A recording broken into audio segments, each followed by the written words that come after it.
Jesus is fake and the Bible's a fraud. You've got to undo the brainwashing. You've got to undo the gaslighting. Say it. Jesus is fake and the Bible's a fraud. Say it. Jesus is fake and the Bible's a fraud. There have been so many manipulations to our ancient lore, and then the Bible made to be literal. And all it is the constellations. That's where they took it from. They took our ancient beliefs that used the constellations, that used northern nature, and they made it literal. And if you didn't say it was literal, then they stole everything from you. They separated families, and they forced everyone to say this is literal. And then they created silly superstitions. So even the apple in the Bible, evangelical Christians will say, well, nowhere in the Bible does it say that the fruit of the garden was an apple. And okay, you're absolutely right. It says it's a peri. What is that fruit? What is that fruit? Could it be a pear, the fruit of the woman that is shaped like a woman, and therefore associated with womanhood? No, it's an apple. It's an apple. And you know this because the very people who invented the texts of Abraham in the 12th century, when they were saying the bear is the devil and hell is surrounded by a thick forest, came out in artwork and depicted the fruit as an apple.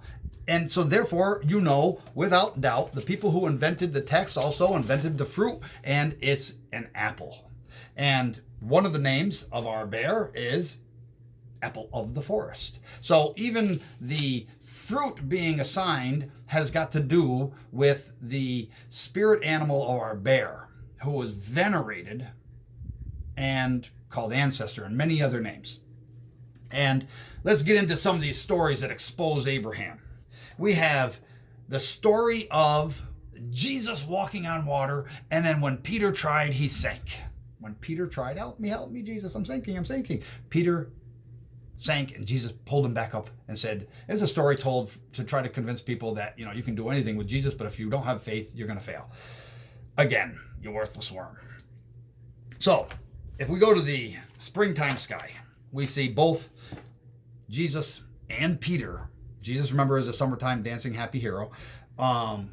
We call him Hercules in modernity. And Peter, whose Hebrew name is Cephas, which means rock.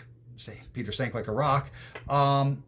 Is Cephas, and guess what? There's a constellation called Cephas. So you have over here, you have Cephas right here.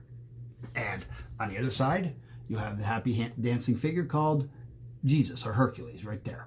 Okay? Now, what's going to happen is Cephas is going to rotate up and out of view.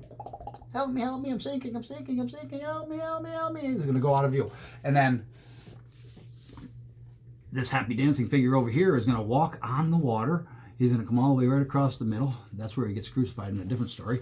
And then he comes right over here to where Cephas was, and he pulls Cephas. And next, guess where you're going to see Cephas?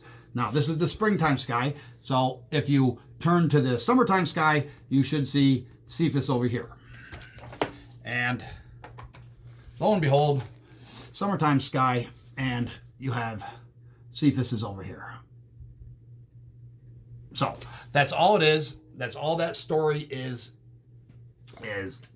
those two constellations. Peter sinking and Jesus pulling him back up. Oh, ye of little faith. That is the walking on the water, the heavenly sea walking on water. There's nothing mystical, magical, lordy, godly about it. It's just the cosmos manipulated, made literal to make you feel like a worthless worm. The story of Moses parting the Red Sea. Moses parted the Red Sea so the Hebrew people, the Israelites, could leave Egypt. And then after he got to the other side, then God closed the sea in on Pharaoh's forces, and they all drowned in the Red Sea. The problem is, if your man on the altar, or if the man on the altar is still getting paid to tell you that's a Red Sea, most Bible scholars have already admitted that it's not a Red Sea, it's a reed sea. And then they say, oh, that's even more miraculous because they drowned in mud. God drowned them in mud. He parted the mud and then he closed the mud on top of them and drowned them. The Reed Sea. Well, you have there's Moses running across the Reed Sea. Look at all the reeds. All those constellations are reeds. And Moses, just like Jesus, the happy dancing figure, would have run from this side, and he would have run all the way across the Reed Sea, and he would have gotten over here to the other side. That's what the Reed Sea is about. What about turning the water into wine? That's another popular Bible myth. And it was the best tasting wine. Jesus turned the water into wine. It was best tasting wine. Okay. This has got to do with a wedding feast. A wedding feast. If you remember from one of my previous videos, Mary had a bear as an animal. She was associated with the bear. Okay, and this Mary is the mother of Jesus, mythical mother of Jesus. She came and she told Jesus, we're out of wine. The master of ceremonies is out of wine and we need your help. And Jesus turned the water into wine, and it was the best tasting wine as the mythos goes. So where did that come from? The water to wine story is the wintertime sky. You have the water turned to wine.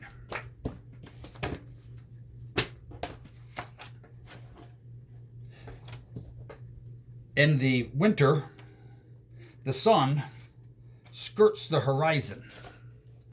It never truly rises. And because it skirts the horizon during the daytime, then it gives a reddish hue into the sky. That's all it is. It turned the sea, it turned the water red. The water was turned to wine, red wine. So who is then that figure called Jesus in that story? In that story, you have a wedding feast, and you have Mary, who's associated with the bear,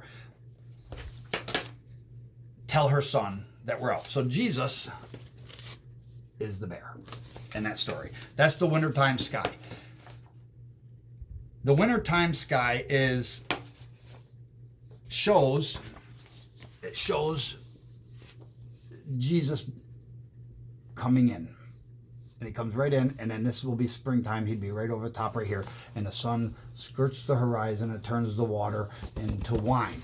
But why would they make Jesus the bear in that story if he was the happy little dancing figure in the other one? Because it has to do with the feast that was going on. It was the wedding feast. In the Kalevala, there is a wedding feast that takes place. And they go to the door, and because of the size of the bridegroom, they had to knock out the lintels, they had to rip out the doorpost, they had to expand the opening of the door frame so that the bridegroom could enter in for the wedding feast.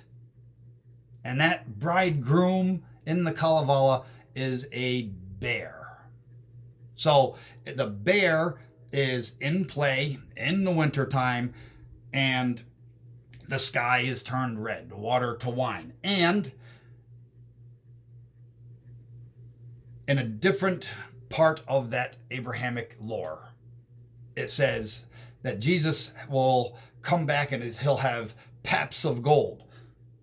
Our bear is called the golden friend of fen and forest. He's called the illustrious, the shiningness. We have Gulen Bursty and Gulen Tani, the tooth golden one and the tooth bristly one, or the golden bristly one.